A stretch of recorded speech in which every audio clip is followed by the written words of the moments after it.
The most dangerous person in any room is not the loudest. It's the calmest. Not the one speaking over everyone. Not the one trying to prove dominance. Not the one demanding attention. But the one who does not emotionally move when pressure rises. Because when someone realizes they cannot control your reaction, they lose control of the situation. And most people never understand this. They think power is visible. They think dominance is aggressive. They think authority is loud. But real psychological power operates in silence. It operates in restraint, in measured responses, in the ability to sit inside tension without rushing to escape it. And the moment you understand that intimidation only works if you participate in it, your entire posture in life changes. Because intimidation is not force, it's invitation. An invitation to react, an invitation to defend, an invitation to explain yourself. And most people accept that invitation instantly. They raise their voice. They justify. They over-explain. They rush to repair their image. And in doing so, they hand over leverage.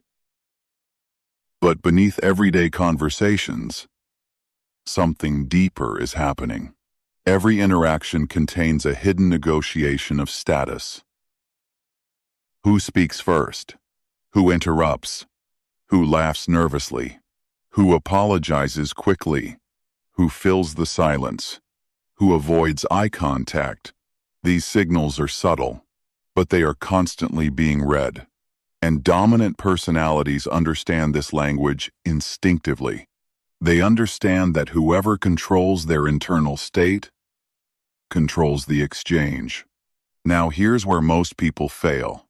When tension enters a conversation, their nervous system spikes.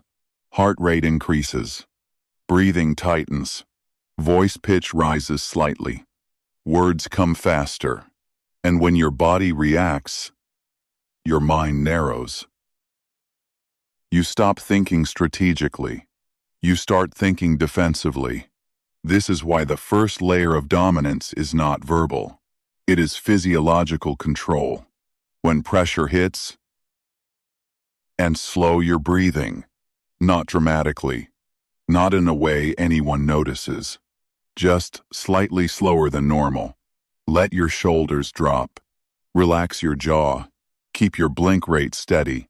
And most importantly, do not rush to fill silence. Silence is uncomfortable. That's why most people scramble to end it. But silence under pressure is destabilizing. Because when someone pushes, and you don't immediately react, they feel it. The aggressor expects resistance or submission, but stillness confuses them, and confusion weakens momentum.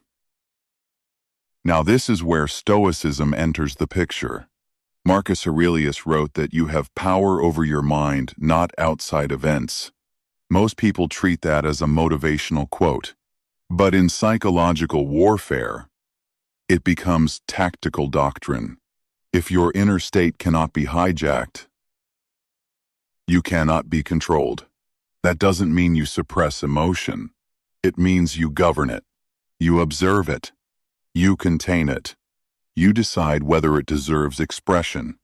And when someone attempts to provoke you, your only real task is this: maintain ownership of your internal environment. Not because it makes you polite, but because it makes you untouchable. Now, once you stabilize yourself, you shift the burden. Instead of defending, you inquire, what specifically do you mean? Can you explain that more clearly? Which part concerns you? Short, calm, neutral. Now something powerful happens. Emotion collapses under scrutiny. When someone is forced to articulate their aggression logically, it often loses intensity, because many confrontations are not built on logic. They are built on impulse. And when you refuse to fuel impulse, it burns out faster. But there's another layer. Predictability is vulnerability. If someone knows exactly how you respond, they can engineer your reaction. If you always argue, they escalate. If you always defend, they accuse. If you always explain, they keep questioning. So controlled unpredictability becomes a weapon. Pause longer than expected. Answer more briefly than normal. Lower your voice when tension rises instead of raising it. Agree when they expect resistance. Disengage when they expect debate. When your pattern breaks, their strategy collapses. Because dominance relies on anticipation, and you just removed the predictability. Now let's go deeper. Attention is currency. Every emotional reaction you give someone is payment, and most people spend it recklessly. They obsess over criticism. They replay conversations at night. They seek approval from those who do not respect them. But psychologically powerful individuals are selective. If someone speaks from insecurity, they receive minimal engagement. I understand. Noted. That's your perspective. No visible irritation. No visible validation. Just acknowledgement. Scarcity increases value. And when your attention becomes rare, your presence becomes heavier. But here's the critical difference. Without discipline, these techniques become manipulation. With discipline, they become sovereignty. Dark psychology without stoic control becomes exploitation. Stoicism without strength becomes passivity. But combined, they create something rare. A person who cannot be emotionally cornered.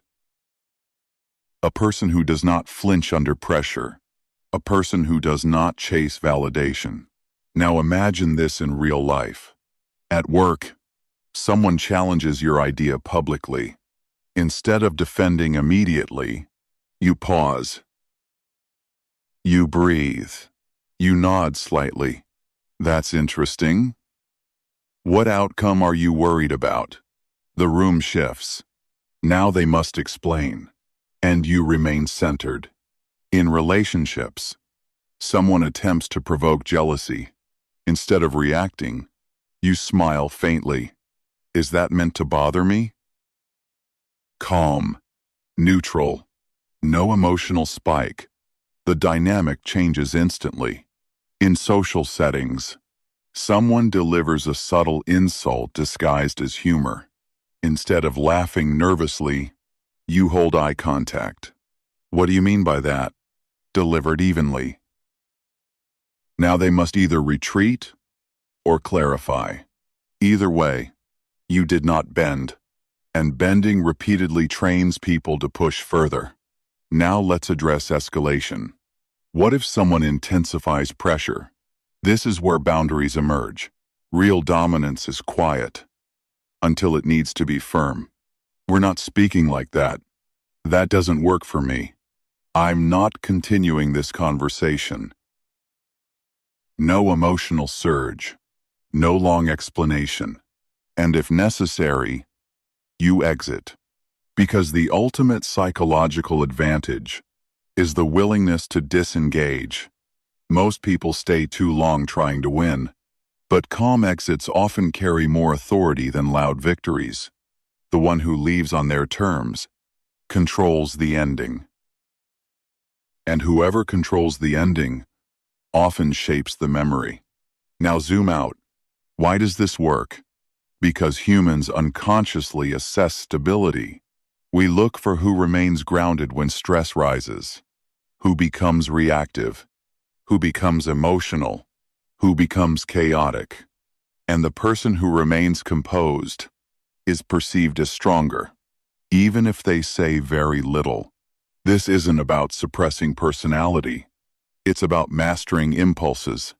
It's about understanding that emotional reactivity is predictable, and predictability lowers leverage. The Stoics understood something most modern people ignore. External events are rarely fully controllable, but interpretation is. If someone insults you, you choose whether it lands. If someone challenges you, you choose whether it destabilizes you. That choice is power.